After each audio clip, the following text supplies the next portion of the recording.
नमस्कार, आप सभी का बहुत बहुत स्वागत है हमारे आज के कार्यक्रम उभरती प्रतिभा में। और आज हम आपको मिलवाने जा रहे हैं हरियाणा के होनहार युवा कलाकार जो कि तबले पर बहुत ही माहिर हैं। आज हमारे युवा तबला वादक अजीत जी हमारे साथ हैं। अजीत जी, बहुत बहुत स्वागत है आपका। अच्छा अजीत जी, आजकल का जो युवा है वो गिटार और मतलब पाश्चात्य जितने भी हमारे इंस्ट्रूमेंट्स हैं उनके ऊपर ज़्यादा रुझान करता है। ये तबला आपकी ज़िंदगी में कहाँ से आ गया? नमस्कार सभी दर्शकों को। जो मेरी तालीम हुई है वो अजराड़ा घराने के खलीफा केदारनाथ जी हैं, उनसे हुई है। वो मेरठ घराने के बहुत अच्छे खां साहब उस्ताद नियाज़ू खां साहब से उन्होंने तालीम हासिल की है जो तबले की है, और आजकल वो संगीत की ही सेवा कर रहे हैं। उनसे ही मेरी मुलाकात 2016 में हुई थी। उनसे पहले मैंने अपने बड़े भाई सुनील से तबले की शिक्षा जो कि थोड़ी बहुत थी वो कमी उन्होंने पंडित केदारनाथ जी ने जो कि पूरी की है, और आज तक मैं उन्हीं से सीख रहा हूँ। और बचपन से ही इतना शौक़ था तबले का, किसी को देखता था तो अंदर होता था मैं भी ऐसा ही कुछ करूं। अच्छा, मेरे आइडल रहे हैं उस्ताद लतीफ़ अहमद खां साहब जो कि दिल्ली घराने के खलीफा हैं, उस्ताद ज़ाकिर हुसैन खां साहब जो कि पंजाब घराने के खलीफा हैं। उनको देख के ही अच्छा लगता था कि मैं भी कभी सोचता था कि ऐसा बजा पाऊँगा, लेकिन आज पॉसिबल है सीखना भी, और कोशिश कर रहे हैं, मेहनत कर रहे हैं इस चीज़ पे कि संगीत जगत में थोड़ा सा हमारा भी कुछ नाम हो सके आगे। जी बिल्कुल, बहुत बढ़िया। अजीत जी, आजकल बहुत सारे इंस्ट्रूमेंट जैसे गिटार हो गए, ड्रम्स हो गए, जो कि आजकल का युवा हमारा जिसको सबसे ज़्यादा पसंद करता है, उसके बीच तबले का तबले की तरफ जो रुझान है, चाहे वो तबला, सारंगी, हमारे जितने भी क्लासिकल इंस्ट्रूमेंट्स अगर हम बात करें तो उसकी तरफ रुझान कुछ कम है युवाओं का। क्या कारण मानते हैं आप इस चीज़ में? क्या समझते हैं कि क्यों पाश्चात्य म्यूज़िक की तरफ लोग ज़्यादा जा रहे हैं बजाय कि हमारे शास्त्रीय संगीत की ओर नहीं?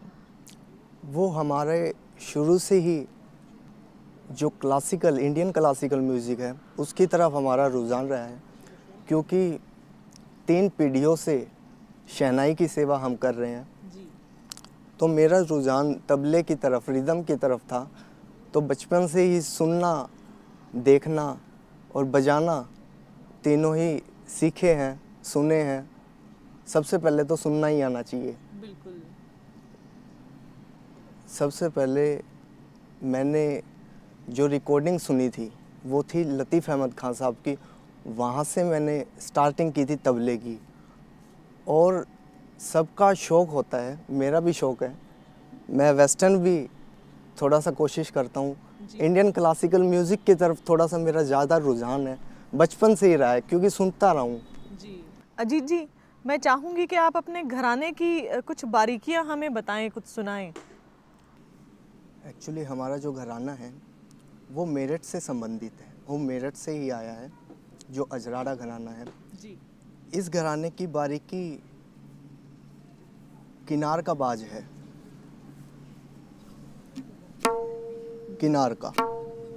किनार का बाज है।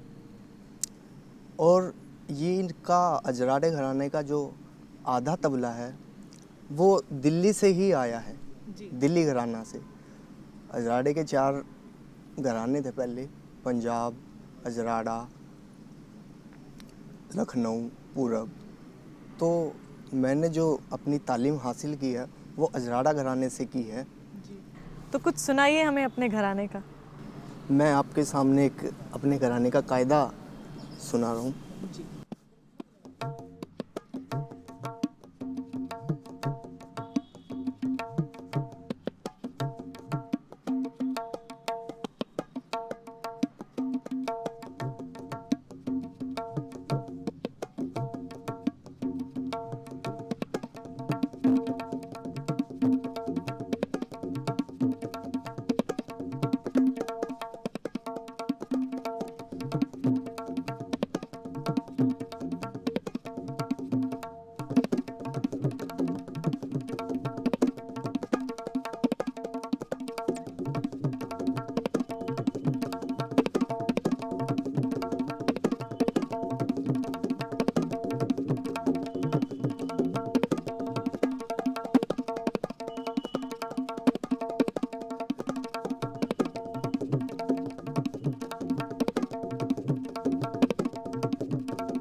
क्या बात है, बहुत खूबसूरत। और ऐसा लगता है कि कहीं जादू है उंगलियों में और अपने आप बजे जा रही हैं। शुक्रिया बहुत बहुत खूबसूरत। अजीत जी, एक बात मुझे बताइए, जी। इतना खूबसूरत ये साज है, बावजूद इसके तबले को संगत का साज क्यों कहा जाता है? ऐसा मुझे लगता है, ये लोगों की एक धारणा बनी हुई है कि ये एक संगत का ही साज है। मेरी नज़र में ये एक वर्सटाइल साज है जो कि fusion, western, jazz, Indian classical तो है ही, उसके साथ साथ साउथ के जितने भी जी क्लासिकल के प्रोग्राम होते हैं उनमें इसका सहयोग जितना सब इंस्ट्रूमेंट का होता है, जी। वेस्टर्न इंस्ट्रूमेंट का होता है, उसी तरह इस साज का भी अपना एक महत्व है अपनी जगह पे। तो ये एक संगत का ही साज नहीं है, इसमें सोलो भी बजाया जाता है। जी। ये सोलो का भी इसका एक अपना रोल है। डिफरेंट घराने बने हुए हैं, जी। बावजूद इसके कि लोग समझते हैं कि ये संगत का साज है। ये संगत का ही नहीं, इसमें इतने बड़े बड़े घराने बने हुए हैं। अजराड़ा घराना है, दिल्ली है, पंजाब है, पूरब है, इस सभी घराने, बनारस है, बहुत अच्छे अच्छे खलीफा हुए हैं उसमें। तो ये सिर्फ हम ये नहीं कह सकते कि ये एक संगत का ही साज है। जी, इस पर सोलो परफॉर्मेंस भी उतनी ही जी, जी। खूबसूरत, बस बजाने वाले के ऊपर है कि वो इसे कितनी खूबसूरती से जी, बजा जी, रहे हैं। जी, बहुत बढ़िया। एक शब्द है आजकल जो कि संगीत में बड़ा ही कॉमन है कि फ्यूज़न, जी, कि पाश्चात्य और अपने शास्त्रीय संगीत को मिलाकर जो भी एक कुछ नई चीज़ें, एक तरफ तबला बज रहा है तो दूसरी तरफ ड्रम बज रहा है, एक तरफ गिटार है तो दूसरी तरफ सारंगी है, इस तरह से मिला जुला कर आजकल म्यूज़िक बनाने का बड़ा फैशन है। तो आप क्या कहेंगे, ये चीज़ अच्छी है, बुरी है, क्या है? बहुत अच्छी चीज़ है मेरी नज़र में, जी। क्योंकि एक तरफ वेस्टर्न म्यूज़िक बज रहा है, जी। जैसे ड्रम है, गिटार है, बेस गिटार है, एक तरफ हमारा क्लासिकल जैसे तबला है। तो इसको मिलाकर कुछ नई चीज़ें बजाई जाती हैं जो फ्यूज़न में, वेस्टर्न में हमें नया कुछ सुनने को मिलता है। जी। और कहीं ना कहीं दो अलग अलग संगीत जब मिलते हैं, संगीत की तो कोई भाषा है नहीं, तो वो जब एक साथ आते हैं तो खूबसूरती तो बढ़नी ही है। जी। बिल्कुल सही कहा आपने। अजीत जी, आज का जो हमारा युवा है वो पाश्चात्य संगीत की तरफ ज़्यादा बढ़ता जा रहा है, चाहे वहाँ के साज हुए या वहाँ का गाना हुआ, वो उस तरफ ज़्यादा रुझान है उसका। तो आप क्या संदेश देना चाहेंगे, क्या कहना चाहेंगे उनसे कि अपने जो हिंदुस्तान का जो संगीत है, जो हमारा शास्त्रीय संगीत है, उसकी ओर भी वो लोग बढ़ें? मैं सभी से, जो भी युवा कलाकार हैं, सभी से यही कहना चाहता हूँ जो मेहनत कर रहे हैं, कि तबला भी एक इंस्ट्रूमेंट ही है, अच्छा साज है, इसको भी देखें और अपना भी कुछ अलग करने की सोचें। जैसे अभी आपने पूछा फ्यूज़न भी अपनी जगह पे एक उसका अलग मुकाम है, अच्छी जगह है, वो भी बजाया गाया जाता है, ऐसी बात नहीं है। और जहाँ तक मुझे लगता है, आज सारे युवा जितने भी हैं वो शॉर्ट फॉर्म में ज़्यादा चल रहे हैं कि शॉर्ट में हमें कुछ टीचर्स सिखा दे और हम गिटार लेके रॉकस्टार बन जाएं। जी, मेहनत कम करना चाहते हैं। बहुत कम लोग ही कर पाते हैं इस लाइन में, चाहे वो फ्यूज़न हो, वेस्टर्न हो। और हमारा म्यूज़िक तो वर्ल्ड क्लास है।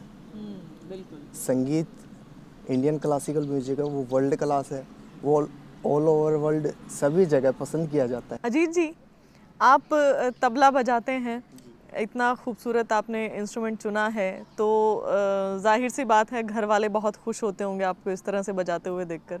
तो क्या अपने माता पिता के बारे में कुछ बताएं हमें, कैसा लगता है उन्हें? मेरे जो पहले गुरु हैं वो माता पिता ही हैं, और जैसे सभी के होते हैं मेरे भी माता पिता ही हैं जो इस संसार में मुझे लेके आए हैं। आज बड़ी खुशी होती है उन्हें देख के कि मैं कॉन्सर्ट कर रहा हूँ, संगत कर रहा हूँ, सोलो बजा रहा हूँ, और आज जो खुशी उनको हो रही है वो शायद किसी माता पिता को हो। जी बिल्कुल। और उन्हें फ़क्र महसूस होता जी, होगा जी, कि जी। उनकी जो शिक्षा उन्होंने शुरुआत की, कहीं ना कहीं वो आज आशीर्वाद उन्हीं का है। बिल्कुल। बहुत खूब। तो ये तो रही बात शौकिया हम बजाते हैं या सीखते हैं, सब है, इतनी मेहनत आपने की है सीखने में। जी लेकिन जब हम बात करते हैं जीविका की, जी करियर ऑप्शंस की, जी। तो तबले को जीविका के रूप में आप कैसे देखते हैं? जैसे कि आपने कहा जीविका के रूप में कैसे देखते हैं, तो मैं ये सोचता हूँ आजकल कॉन्सर्ट में मैं कर रहा हूँ, संगत कर रहा हूँ। मैंने बहुत से गज़ल सिंगर, सितार वादक, सरोद वादक, इनके साथ, शहनाई तो हमारा है ही, तो संगत उनके साथ कर रहा हूँ। आज जो भी कुछ है वो संगत से ही नहीं, सोलो से भी मुझे प्राप्त हो रहा है। सीखने का जो मेरा एक रुझान है वो सोलो से ही ज़्यादा निकल के आ रहा है। जी, तो आपकी जो मेहनत है वो कहीं न कहीं रंग ला रही है और जीविका में भी बहुत सहारा बन रही है। जी, तो कुछ हमें बताइए, क्योंकि ये जो इंस्ट्रूमेंट है ये रखा हुआ है तो कुछ ना कुछ सुनने का मन कर ही जाता है।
क्या बात है, बहुत खूबसूरत।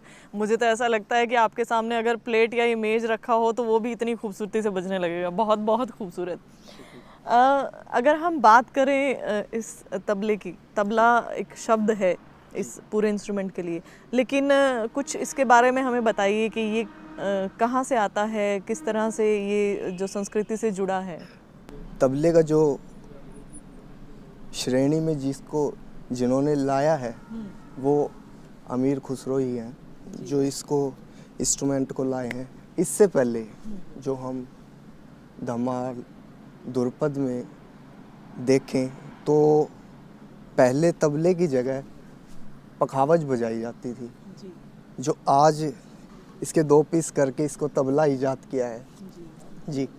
पखावज कुछ इसी तरह की या सिर्फ एक ही इंस्ट्रूमेंट होता था? नहीं, पखावज इस पे ये स्याही लगी होती है, उस पे एक साइड में चूना, जिसको हम आटा भी कहते हैं, उसको गूंथ के गीला करके वो लगाया जाता है, जिसे धामा कहते हैं। में एक बड़ी चीज़ है कि हमारे युवा आजकल समझता है कि गिटार सीख लो और ड्रम सीख लो और रॉक स्टार हो जाओ।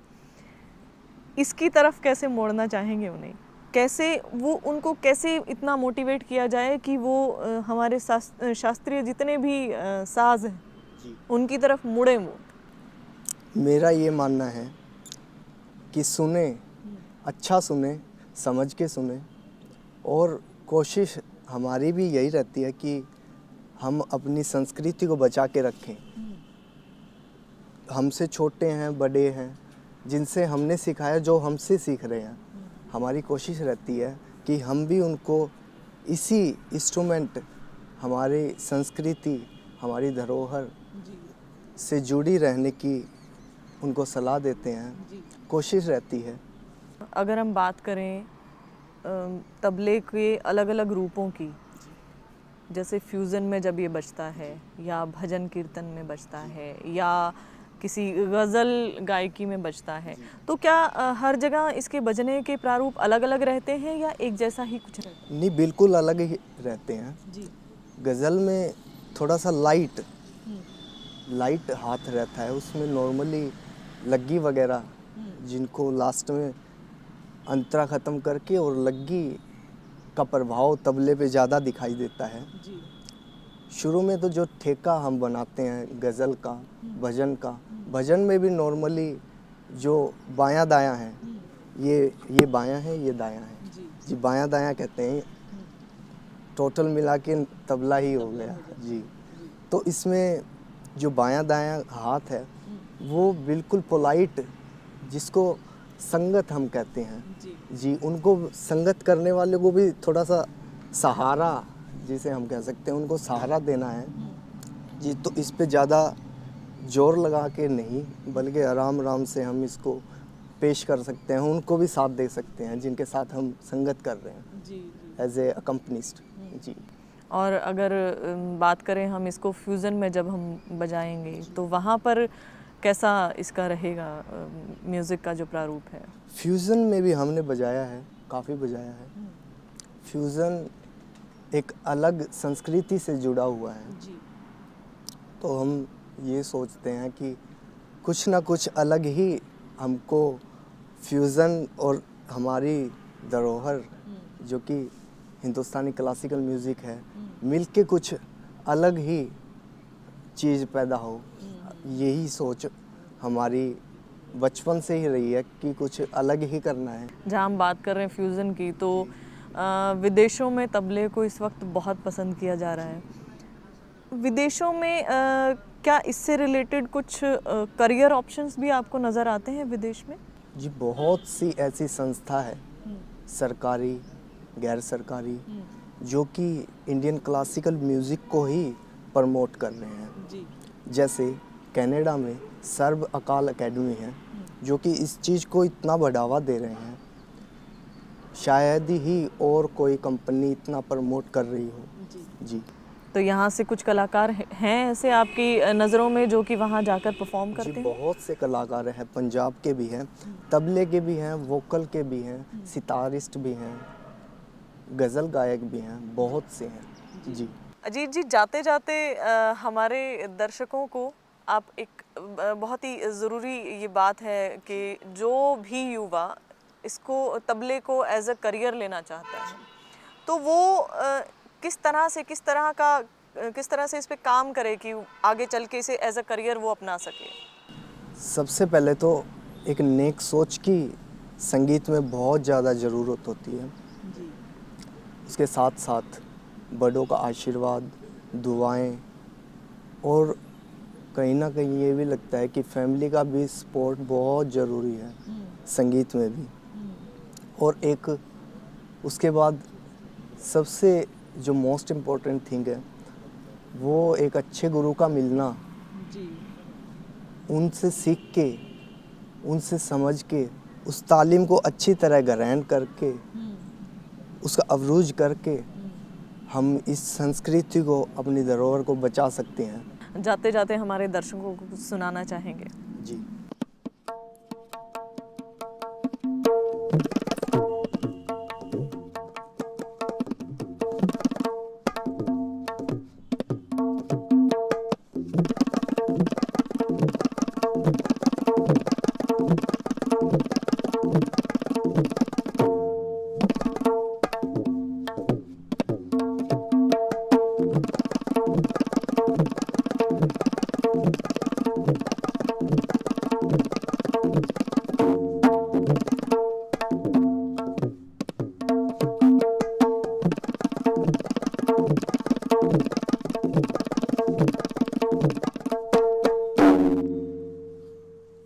वाह, क्या बात है, बहुत खूबसूरत।